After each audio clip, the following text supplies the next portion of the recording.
Hey everyone, welcome to David Hat. I hope you all are doing good and keeping well. So this session is the successor to the one that we did last time, which was privilege escalation. So this is privilege escalation part 2. Okay, and here in this session we will be going to learn executing the exploit that we downloaded or that we looked for in the last video. Okay, so without wasting much time, let's get started.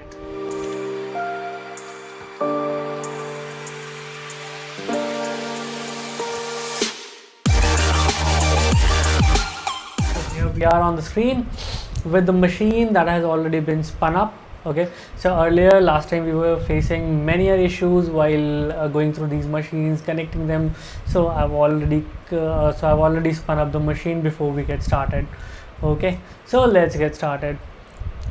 So before we get started with exploiting the kernel with the kernel exploit that we downloaded or that we looked for last time, that the CVE exploit, before that, let me help you know that there are so many automated tools that we can use to look for privilege escalations, right? Rather than writing all those commands on our own or executing them on the server, we can directly have a script installed, or what we can do is we can just transfer the script from our attacking machine to the victim machine and then run these scripts. Likewise, then we can move on, or else we can do it manually either, which could be a tedious task in some cases, and we might definitely miss many of the important aspects and could not be enumerating in a better way.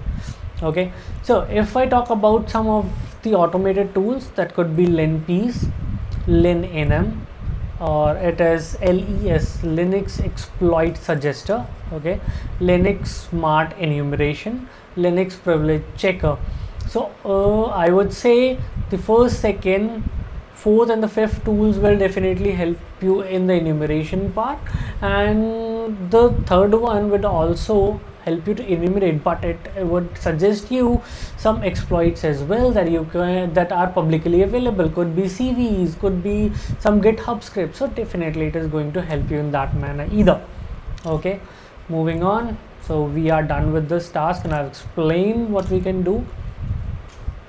Okay, moving further, in this task what we are going to do, we will be connecting to the machine through SSH as we did it last time. Okay, so moving on, privilege escalation ideally leads to root privileges. This can sometimes be achieved simply by exploiting an existing vulnerability, or in some cases by accessing another account that had more privileges, information, or access. So it would definitely not be possible every time that we are directly redirected to the root account, okay, or to the root. So what we can do, we can move levels by level. So we can move from a least privileged user to the one that has more privileges, but definitely would not be having the root privileges. Okay,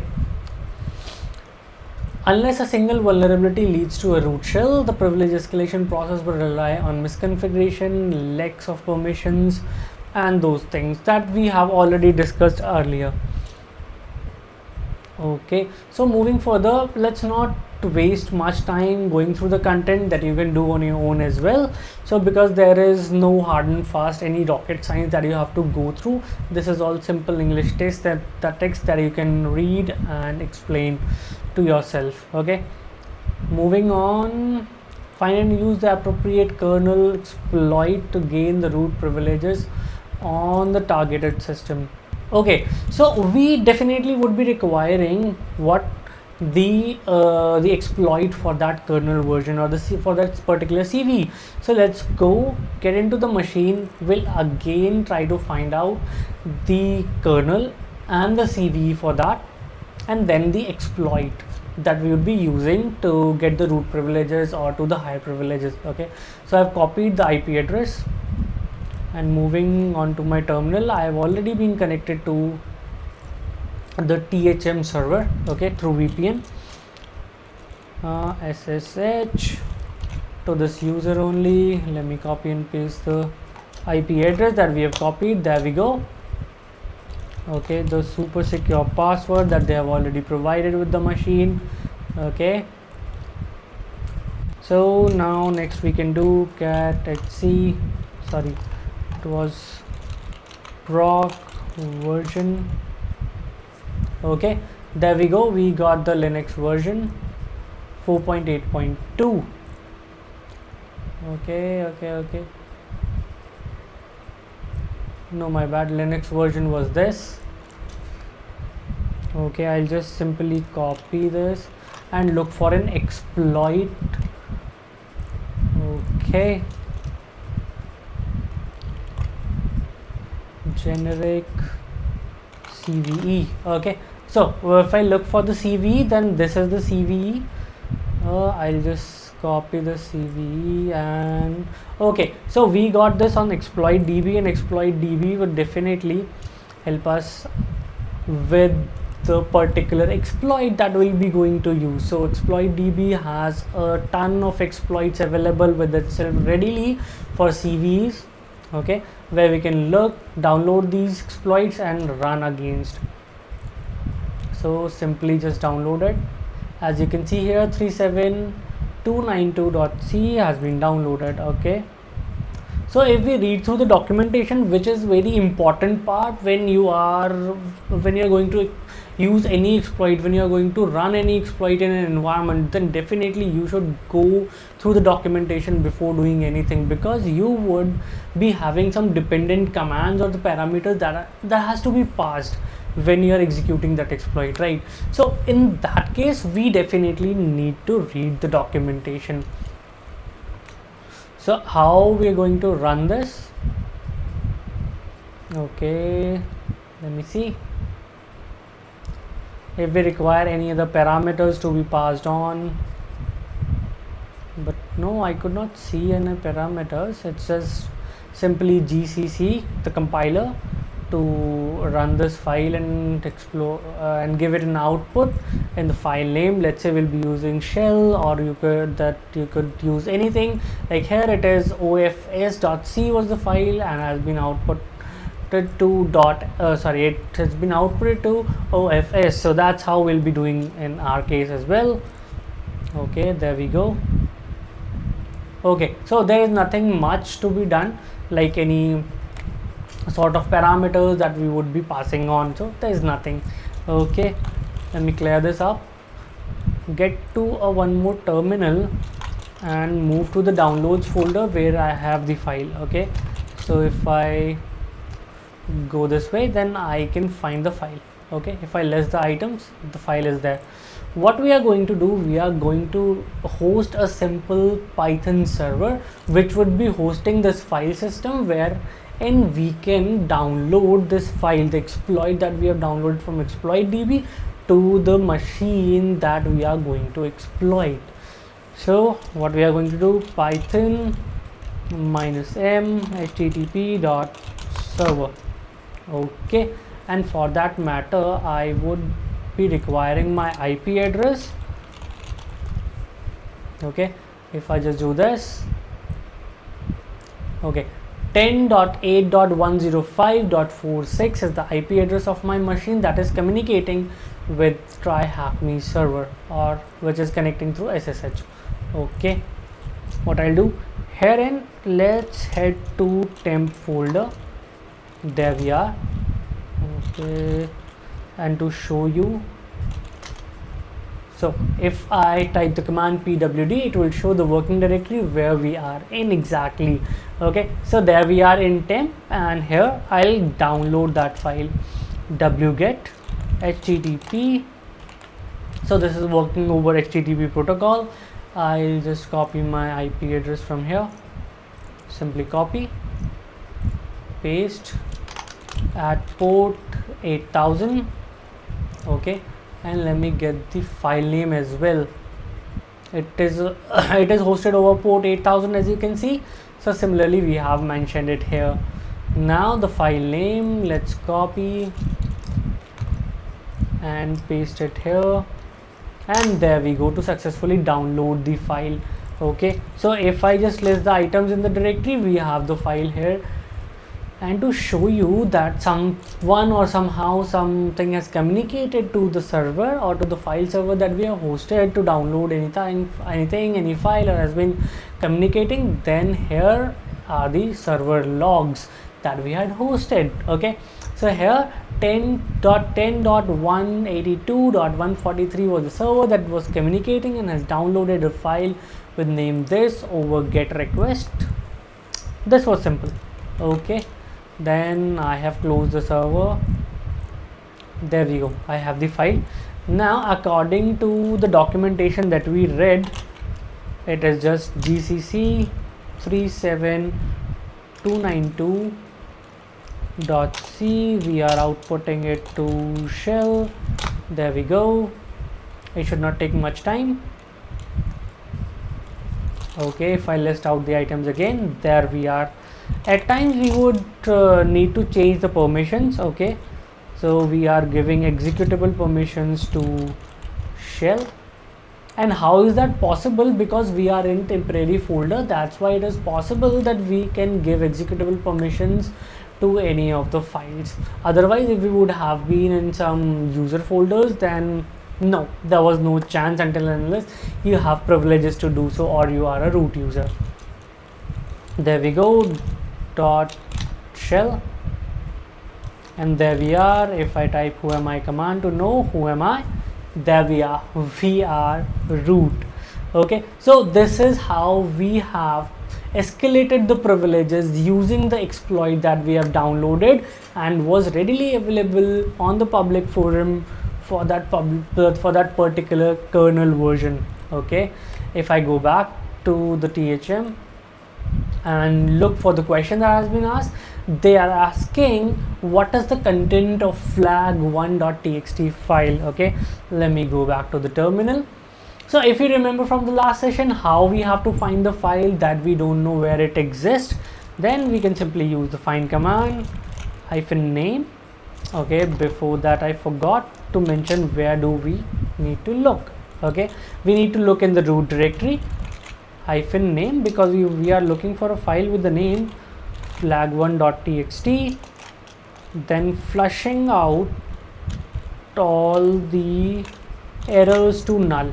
Okay, there we go, it should return, and boom, here it has returned with the file which is in the location home for the user Matt with the file name flag.txt. Okay, it's trying to find further. It will take a minute or two to return to the terminal back. Okay, there we are to the terminal. So what I'll do, I'll just try to cat the file, and to read that file I'll just simply copy and paste this location, and there we are. Exactly, boom, we have finally got the flag for the question that was asked.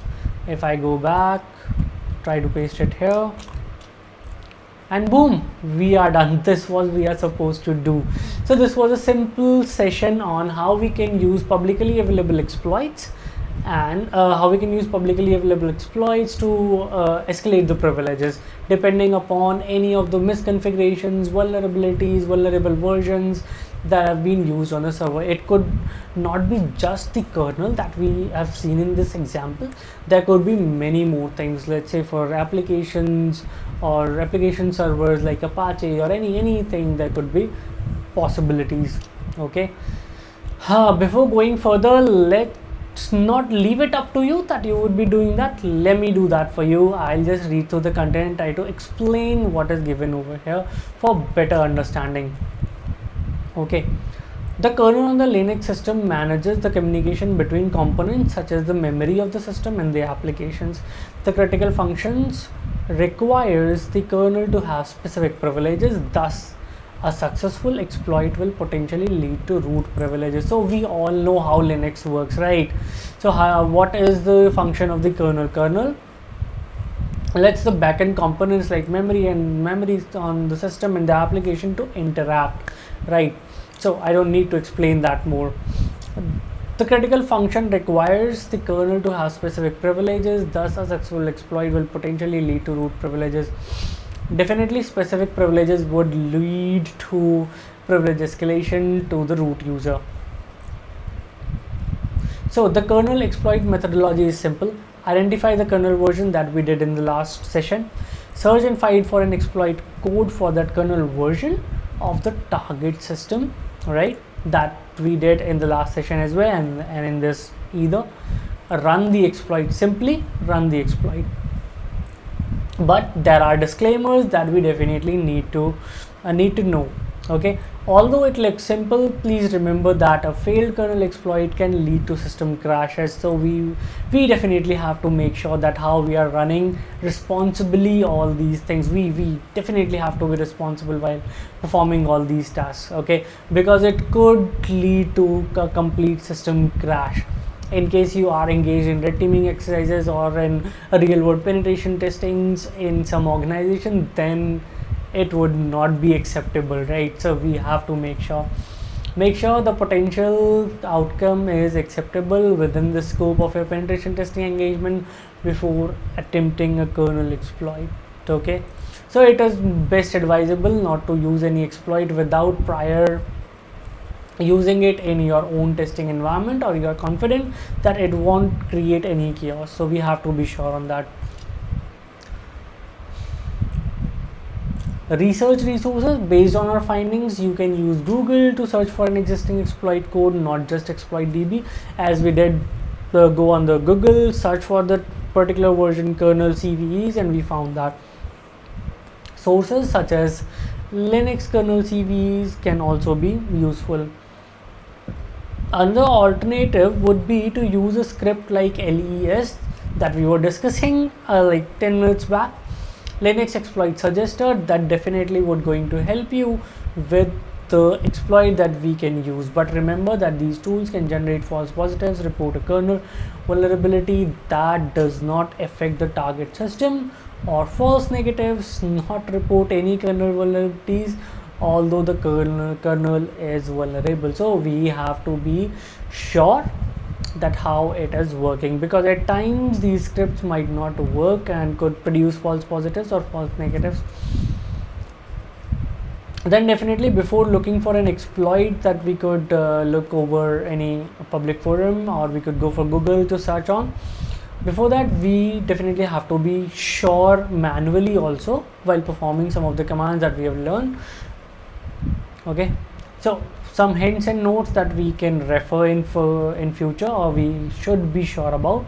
Being too much specific about the kernel version when searching for exploits on Google, exploit DB or search exploit.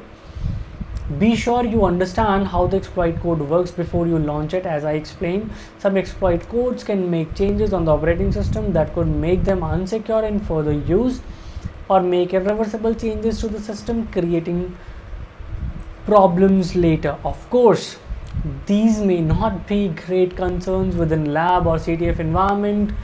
Okay, so as we were discussing, some parameters would be required, something else would be required, but we have to be make sure and to understand the exploit completely, that it is not making any permanent or temporary changes in your application code or in your OS code that would create or leave a backdoor for any unsolicited user to come in or an hacker to come in and get into the system. Okay, we need to definitely make sure.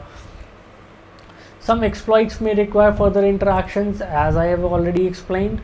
And the last point, how we are going to transfer the file that we have downloaded on our attacker's machine, or that could be readily available with you on your attacker's machine. How you're going to transfer it to the victim?